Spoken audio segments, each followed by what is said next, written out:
Today's stock market delivered a dramatic comeback, and investors are now preparing for one of the most important weeks of economic data this year.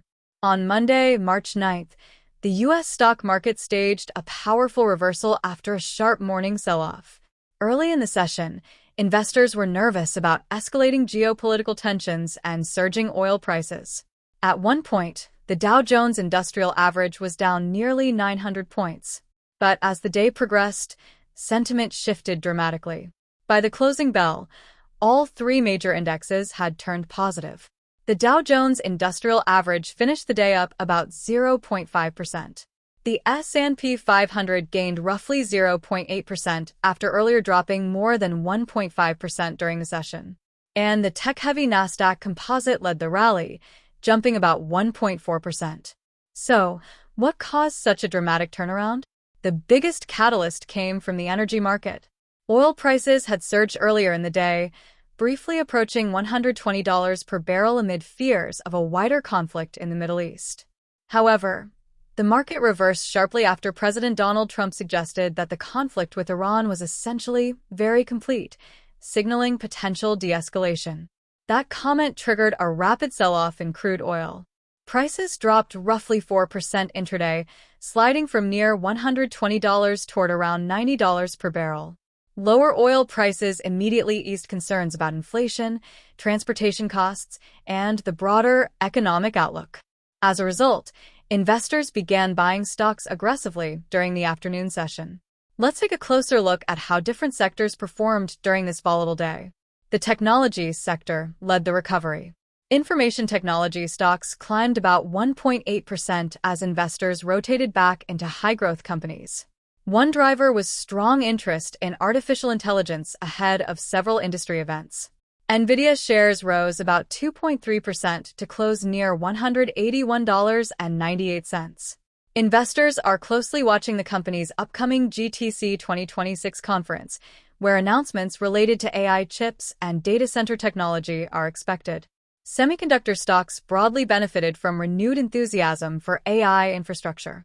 Healthcare also performed well, rising roughly 0.95%. This sector often acts as a defensive safe haven during uncertain times.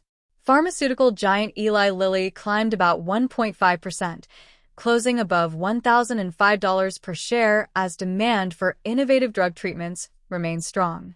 Meanwhile, healthcare platform Hims and Hers saw unusually heavy trading volume following developments related to weight loss medications. Industrial stocks also staged an impressive rebound. The sector gained about 0.56% by the end of the day after recovering from steep early losses. Lower fuel prices improved the outlook for transportation and manufacturing companies. Caterpillar was one of the standout performers, jumping roughly 3.7% to close around $706.08. Consumer discretionary stocks also stabilized as oil prices fell. When energy prices drop, travel and transportation companies typically benefit because fuel costs decline. That dynamic helped airline stocks move higher. Both American Airlines and United Airlines gained more than 2% as concerns about jet fuel costs eased.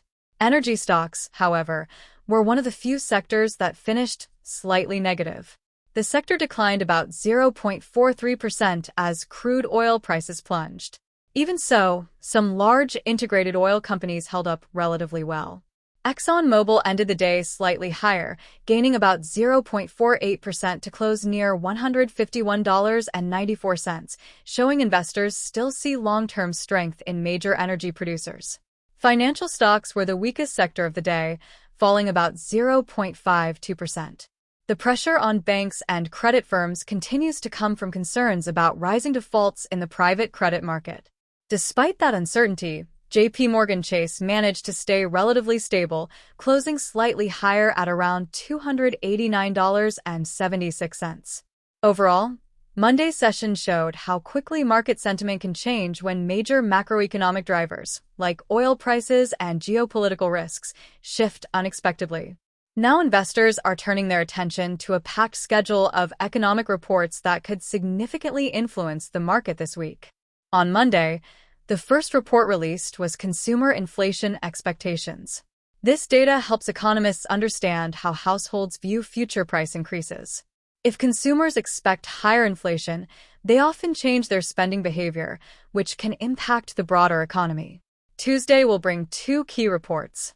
The first is existing home sales for February, scheduled for release at 10 a.m. Eastern Time. Economists expect sales to decline to roughly 3.9 million annualized units as high mortgage rates continue to weigh on housing demand. Also on Tuesday, the NFIB Small Business Optimism Index will provide insight into how small business owners feel about the economy, hiring, and future investment. Wednesday will likely be the most important day of the week for financial markets. At 8:30 a.m. Eastern Time, the Consumer Price Index, or CPI, will be released. This is one of the most closely watched inflation indicators. Economists expect headline CPI inflation to rise to about 2.5% year over year, while core CPI is expected to remain around 2.5%. On Thursday, attention shifts to the Producer Price Index, or PPI, which measures inflation at the wholesale level. Also on Thursday, weekly initial jobless claims will provide an updated snapshot of the labor market following February's relatively weak jobs report. Finally, Friday will deliver several major reports. The Personal Consumption Expenditures Index, or PCE, will be released at 8:30 a.m. Eastern Time. This is the Federal Reserve's preferred measure of inflation. Economists currently expect core PCE to remain around 0.4% month over month. At the same time, the second estimate for fourth quarter GDP will be published. Current projections suggest the U.S. economy grew at an annualized pace of about 1.4% during the final quarter of 2025. Friday will also bring the preliminary reading of the University of Michigan Consumer Sentiment Index. Economists expect sentiment to dip slightly to around 56.3 as geopolitical tensions and higher energy prices continue to affect consumer confidence. Investors will also be watching updates on durable goods orders and the latest data on job openings through the JOLTS report, which will provide further clues about the strength of the labor market. In short, this week's economic calendar is packed with data that could move the market significantly, especially inflation reports like CPI and PCE. If inflation comes in higher than expected, investors may worry that the Federal Reserve will keep interest rates elevated for longer. But if inflation continues to cool, the market could gain confidence that rate cuts may eventually arrive. So, after today's dramatic rebound, the big question now is whether the rally can continue as new economic data arrives.